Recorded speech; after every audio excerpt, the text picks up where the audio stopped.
लोकसभा चुनाव में मतदाताओं को अपनी ओर लुभाने के क्रम में तमाम पार्टियां अपने अपने वायदे कर रही हैं। इसी क्रम में कांग्रेस ने 5 न्याय और 25 गारंटी का एक कार्ड जनता के बीच बांटा। इसकी शुरुआत खुद पार्टी के अध्यक्ष मल्लिकार्जुन खड़गे ने की।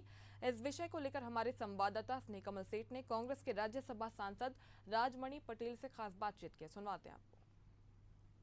लोकसभा चुनाव की तमाम प्रक्रियाएं शुरू हो चुकी हैं। दूसरे दौर का नामांकन भी शुरू हो गया है। इस बीच कांग्रेस ने अपने जो है 5 न्याय और 25 गारंटी की जो योजना है उससे लेकर घर घर तक पहुंचने का अभियान शुरू किया। आइए इस पर हम चर्चा करें कांग्रेस के वरिष्ठ नेता और राज्यसभा सांसद राजमणि पटेल जी से। राजमणि जी, जिस तरह से आज आप लोगों ने एक स्कीम शुरू की है 5 न्याय और 25 गारंटियां, इसको लेकर खुद आपके राष्ट्रीय अध्यक्ष सड़क पर उतरे, घर घर गए, लोगों के बीच गए, उन्हें अपना कार्ड दिया और कहा कि अगर हम सत्ता में आएंगे तो ये तमाम वायदे हम पूरे करेंगे। कितना असर होगा इन वायदों का या आपकी स्कीमों का आम जनता के बीच?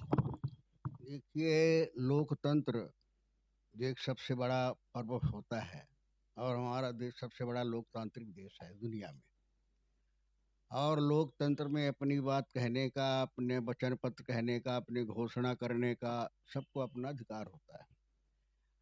अब सवाल ये है कि जिस तरह से कांग्रेस पार्टी ने आज ये जो वचन पत्र दिया है, न्याय यात्रा के माध्यम से न्याय की बात कहा है, 5 मुद्दों को लिया है और घर घर में उसको बांट रहे हैं।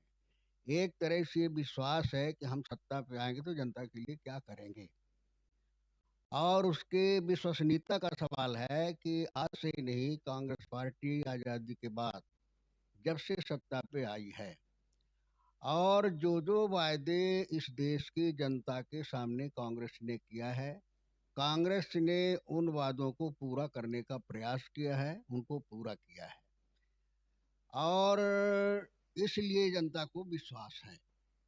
भारतीय जनता पार्टी वादा करती है, गारंटी ले रही है, लेकिन उसके झूठ के अलावा कोई गारंटी नहीं है और इसलिए विश्वास नहीं होता कि जो भी घोषणाएं भारतीय जनता पार्टी ने इस देश की जनता के सामने, दुनिया के सामने जो वायदे किए थे, उन वादों पर खरी नहीं उतरी, उन वादों को पूरा नहीं किया है। तो सवाल उस विश्वसनीयता और गारंटी का है। तो निश्चित रूप से इस देश के जनतंत्र को विश्वास है कि कांग्रेस ने जो कहा था वो किया है। इस वजह से भरोसा है कि जो कह रही वो करेगी।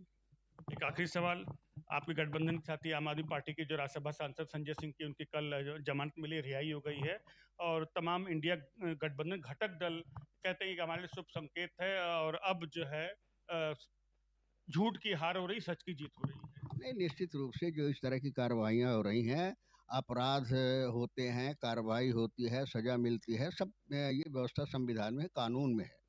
लेकिन सवाल है कि जब वो संस्थाएं, जो संस्थाएं न्याय देने के लिए हैं, जिनसे न्याय की अपेक्षा होती है, और उन संस्थाओं को अगर राजनीतिक तरीके से उसका दुरुपयोग किया जाए, उसका उपयोग माने विपक्ष को खत्म करने का किया जाए, जो सच की आवाज़ कहने का प्रयास करता है, चाहे व्यक्ति हो चाहे संस्था हो, अगर उसके माध्यम से आती है तो उस संस्था को, उस व्यक्ति को, उस पार्टी को क्रश करने का प्रयास किया जा रहा हो, इससे बड़ा दुर्भाग्यपूर्ण प्रजातंत्र में कुछ नहीं हो सकता है जो वर्तमान सरकार कर रही है। एशियन न्यूज़ समय के लिए बहुत बहुत धन्यवाद।